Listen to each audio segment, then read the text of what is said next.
It's time for the Ghoulie Girls.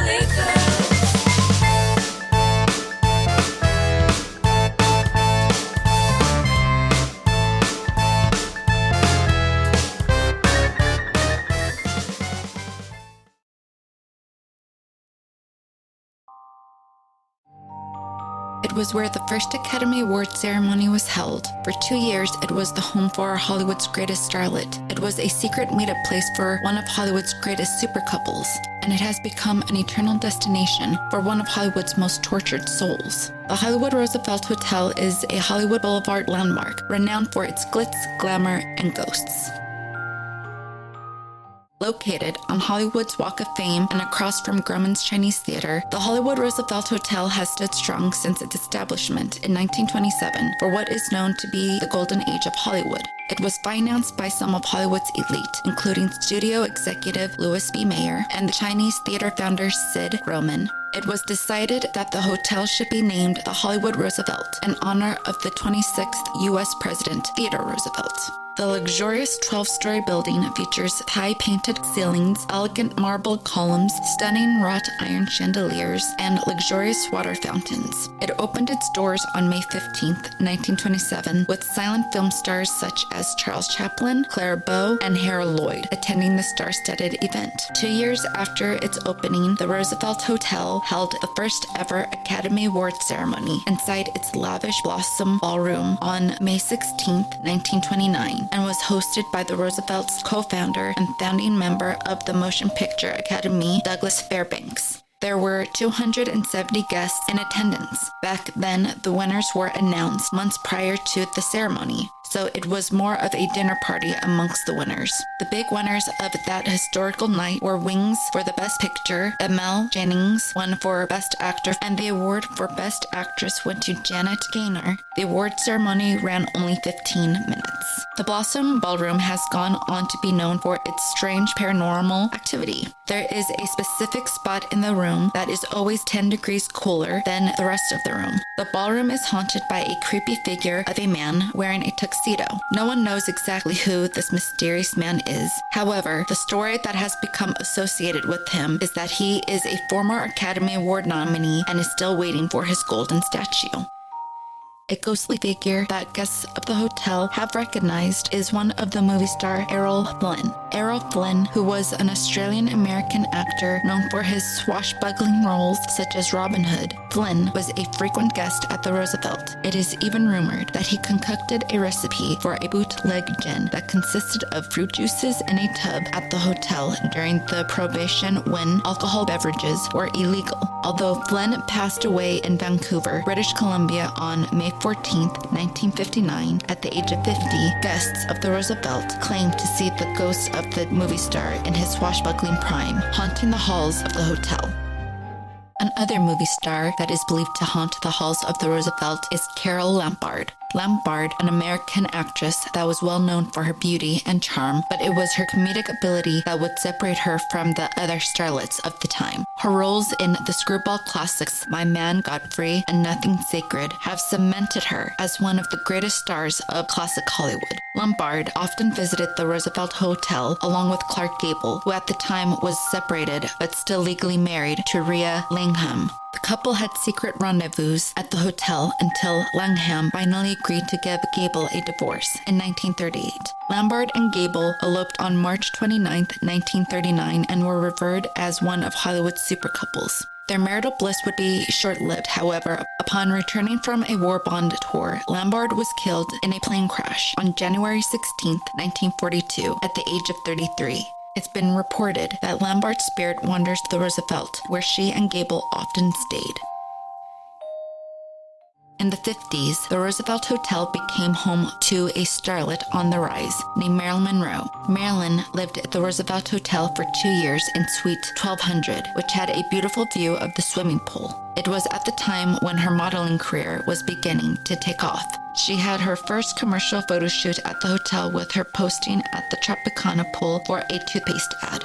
Marilyn, of course, went on to be one of Hollywood's biggest movie stars of all time. Caroles and gentlemen prefer blondes and had to marry a millionaire established her as a bona fide blonde bombshell. Even after moving out of the hotel, Marilyn was still a frequent visitor of the Roosevelt, always making sure to request the same room. She even supposedly met her third husband, Arthur Miller, at the hotel bar. But despite Marilyn's glamour and movie star status, out of the spotlight she had a troubled personal life that stems from her youth as an orphan. Throughout her adult life, Marilyn struggled with mental illness and addiction. In spite of her being a top-billed actor, Marilyn became frustrated with being typecast as an over-sexualized dumb blonde. Her failed marriages, miscarriages, and battles with the studio resulted in Marilyn becoming dependent on her prescribed drugs and medications. On the morning of August 5th, 1962, Marilyn was found dead in her Brentwood home. She was only 36 years old. The news of Marilyn's death shocked the nation, and although her official cause of death was ruled a probable suicide, Marilyn's death has always been the subject of much controversy and conspiracies ever since. Even though it seems that Marilyn's time at the Roosevelt Hotel was just a small blimp in her legendary career, it was widely believed that her spirit has remained in the hotel. There are numerous claims by hotel guests that have stayed in Suite 1200 that say they have seen the ghosts of Marilyn or smell her perfume. The most famous story is of a cleaning lady that saw the reflection of Marilyn in a mirror. She said that while she was dusting the mirror, she saw a beautiful blonde woman standing behind her, but when she turned to greet the lady, there wasn't anyone there. When she turned back to the mirror, the reflection was still there. In the 1980s, after the hotel underwent a renovation, the mirror had been relocated to a foyer at the main lobby by the elevators. Guests who were aware of the story have flocked to the mirror hoping to catch the reflection of Marilyn, with some claiming to see her smiling back at them. Others have said that Marilyn will appear in the mirror as though she is applying her lipstick or fixing her hair. But the most haunted room of the Roosevelt is said to be room 928, which is believed to be haunted by Montgomery Clift. Clift was known for playing moody, sensitive young men while preparing for his role as Robert E. Lee Hewitt for the 1958 classic From Here to Eternity. Clift lived in the room 928 for 3 months. The method actor made sure to train up on certain skills that he felt were required for the role to give the most authentic performance, which involved him practicing military drills, taking up boxing lessons, and learning to play the bugle. He would spend hours in the hotel room playing the bugle loudly and repeatedly, even though he knew later he would be dumped. The director's wife said that he worked so hard at all this that he was almost worn out by the time they started shooting. After filming was completed, it said that Clift had difficulty letting the character go. When he would visit drinking establishments, he would often be seen wearing a Hawaiian shirt with a bugle in hand. Unfortunately, his life and career only became more challenging. Just a few years later, in 1956, while he was leaving a party thrown by his good friend Elizabeth Taylor, Clift fell asleep at the wheel and suffered a serious car crash that permanently impaired his physical appearance. Even though Clift had plastic surgery done to correct the injuries, his physical and emotional health were never the same. He became addicted to his painkillers along with alcohol. His self-destructive lifestyle and behavior has been referred to as the longest suicide in Hollywood history. In 1961, he starred in The Misfits, which also starred Clark Gable and the Roosevelt's other haunted resident, Marilyn Monroe. Much like Clift, Marilyn also suffered from emotional and substance abuse while filming. Monroe described Clift as the only person I know who is in even worse shape than I am. The Misfits was the last film for Monroe and Gable, only for Clift to follow just a few years later. On the morning of July 23, 1966, Clift was found dead in bed in his New York apartment. The cause of death was listed as a heart attack. Because Montgomery Clift was a tortured soul in life, it is believed that his ghost is a bit of a tortured one. Maids of the hotel have reported icy breezes brushing past them while cleaning room 228. Guests who have stayed in the room have consistently reported that they will experience the radio switching on and off and the heater being cranked up to an unbearable temperature. In one of the stories, a guest said that while getting ready to sleep, she was reading a book in bed when suddenly she felt a man's touch on her shoulder. Initially, she thought it was her husband's touch, but when she turned to him, he was in a deep sleep. She realized that it couldn't have been him, but the incident made her feel frightened. Visitors who have walked along the 9th floor have claimed to hear the loud repeated sounds of Montgomery Clift still playing his bugle carrying through the halls. Other haunts of the hotel have become famous in the afterlife and have a group of fans that hope to catch a glimpse of them when they visit the Roosevelt. One of the most recognized ghosts is a little girl, Caroline. She is the youngest of the hotel's ghostly guests, frequently seen wearing a blue dress. Sometimes the girl will appear to be happy and will be seen playing around the lobby, often skipping and humming in a cheerful manner. Other times, the girl will appear to be lost and looking for her mother. The employees and guests who have encountered Caroline have said that she will come up to them and ask them to help her find her mother, to discover that there isn't any little girl anywhere to be found. Other common reports from the hotel guests are of orbs appearing in pictures, phantom phone calls, phones lifting off the receivers, and the TVs turning off and on. But you may be wondering why the spirits of these famous movie stars have chosen to remain at the hotel. Some believe that when the hotel underwent renovation during the 1980s, it awakened the spirits of its former guests and made them want to return to a time when they were most happy.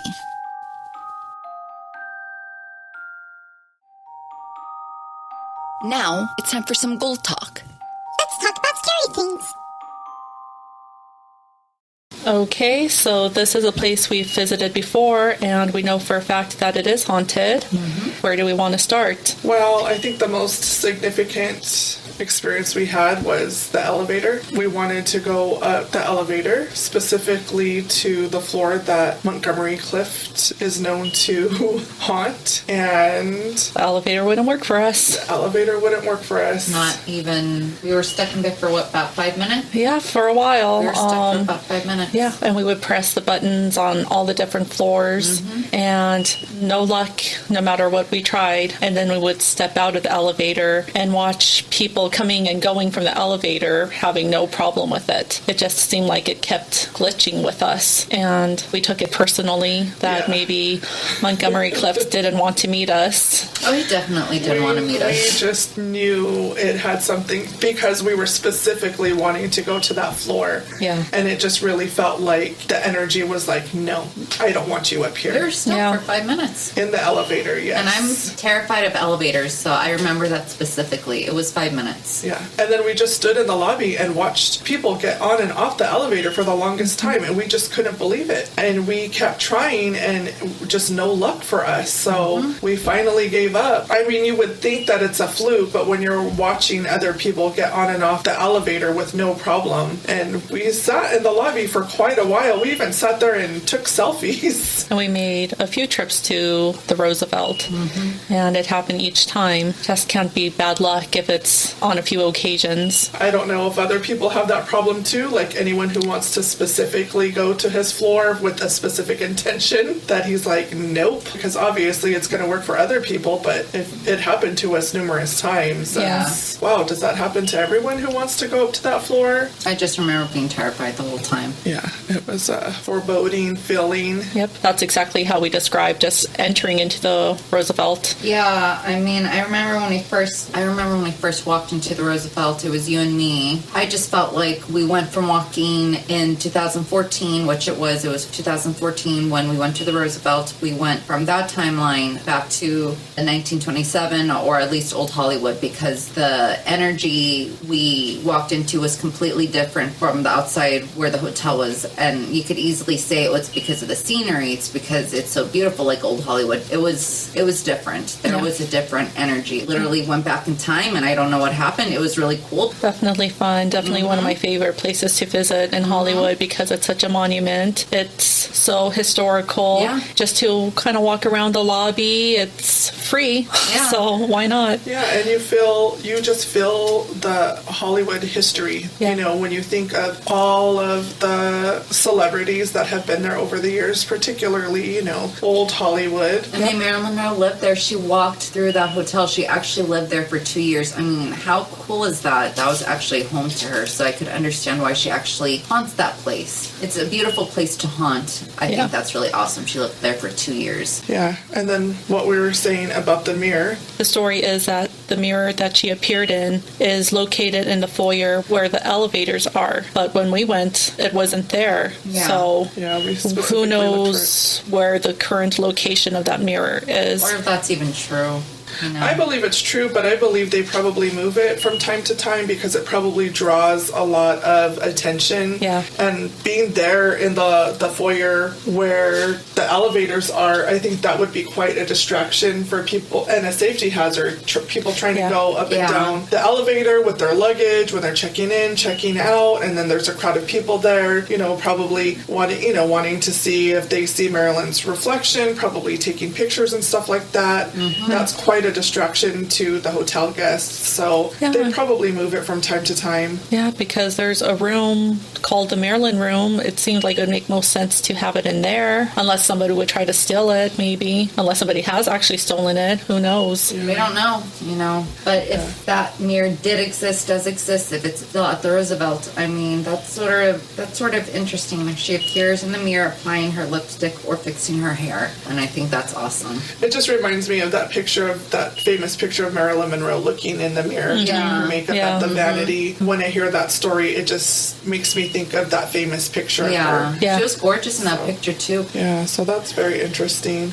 And like you all said, there's definitely a shift in energy. Mm-hmm. You both went there a few times more than I did, but I could definitely feel the shift in energy. So I felt another shift of energy when we were kind of like, there's like a downstairs bathroom that we went to when we were kind of going around, looking around, and it felt like a big shift in energy down there too. Yeah. It wasn't a dark shift of energy, it didn't feel like the ballroom, like I wanted to steer clear of it, but there was definitely a change of energy going down that area too. Mm-hmm. And it said that the ballroom has some energy there, and I know for myself, I felt such an intense energy from that ballroom when we passed by that I just wanted to stay as far away from it as possible. Yeah, there's a certain energy that is, like you say, different, but I don't know how to describe it because it was very intense. It was because we're just trying to explore the hotel, and it was accidental that we were trying to go in there, but it was a pretty intense feeling, and I was like, I don't want to go in there anyway. Yeah. That's just the way it felt for, whatever reason. One of the most infamous spirits to haunt the hotel is that of the figure in a tuxedo. Oh, yeah, the one who might still be waiting to give out an Academy Award. Yeah, just kind of like when we were putting this all together, I just want to put a theory out there that I kind of think it's Douglas Fairbanks. He's one of the founders of the Roosevelt. He was the first to host the Academy Award ceremony in the Blossom Ballroom. Yeah, he didn't successfully transition from the silent films to the talkies. His career was cut shorter than it should have because of that, and he was the original king of Hollywood, but I'm just throwing theories out. I didn't think that before, but yeah, it could be him. That's a very interesting theory. Yeah. I don't know, he just seems almost forgotten at this point. To me, it makes sense that it would be a founder. Yeah. He was the original swashbuckler. Errol Flynn was basically his replacement. So he originally played Robin Hood in a silent movie. And Errol Flynn is one of the spirits that is known to make an appearance. I just think it's funny with Errol Flynn because I've kind of heard numerous ghost stories over the years about him making appearances in different parts of Hollywood. So just kind of makes you wonder why he...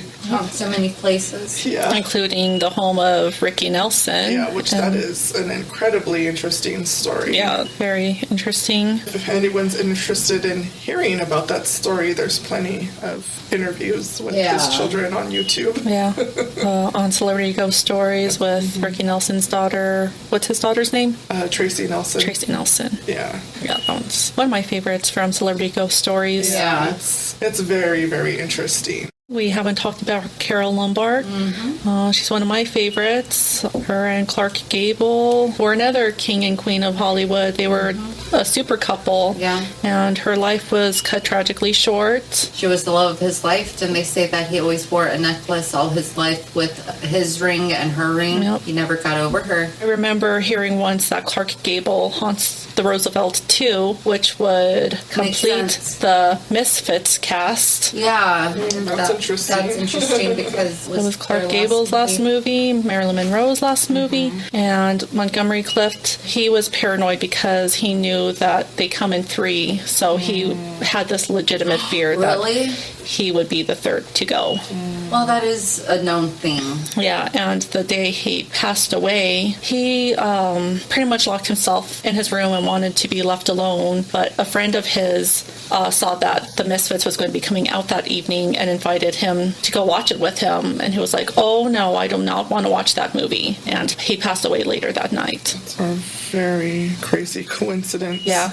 Wow. Well, I mean, that is sort of scary. Like Marilyn Monroe and Clark Gable, that is literally their last movie they both made. They both died of very different circumstances. You know, that is a very sad coincidence. Yeah, it also just makes me sad that Montgomery Clift is such a, almost like a malevolent, tortured spirit. Yeah, that's very sad when you hear that he's, doesn't seem to be at peace, or his spirit doesn't seem to be, because I think there's all kinds of energy, the restless type of energy or the peaceful energy. Like Marilyn's energy seems to be peaceful, just that she continues to come back to, one of her favorite places. But then you hear about Montgomery Clift and you hear, that he's more of a malevolent energy. That's really sad. And it's like, why? Yeah, he just seemed like he was a very sad person. His career, in the 50s and 60s, if you're a homosexual, you pretty much have to be in the closet about that because the studio tells you you'll have no career. That's just sad that he never found his peace in any dimension of his life, in any part, in his career, in his personal life. It just seems like just very troubled, and I can kind of see why he would want to go to a place that is nice, Yeah, he was a very devoted actor. I mean, he lived there while preparing for From Here to Eternity. I mean, when I think of that movie, I know that its most iconic scene is the kissing scene between Burt Lancaster and Deborah Kerr on the beach. But when I think of From Here to Eternity, I think about him learning to play the bugle in the Roosevelt, and that's why you could hear the sounds of bugles playing on the 9th floor. It seems like a lot of people haunt there, I just think there's probably a lot of Hollywood royalty that their energy is there that may not even be mentioned online. I think people probably have a lot of experiences there that they don't share. The Hollywood Roosevelt Hotel is a landmark and has a lot of Hollywood history and a lot of energy because of, number one, the Academy Awards, but a lot of, Hollywood stars of the time frequented that hotel. Even if they lived in Hollywood, that was like a getaway for them. Yeah, it was a getaway. For whatever reason, the Hollywood Roosevelt holds that energy. So I think it holds a lot of history, which is an amazing thing about that hotel. Even if you're not having those experiences, you just feel like you're walking into a part of Hollywood history. Yeah. So, it's a place I would like to return to again.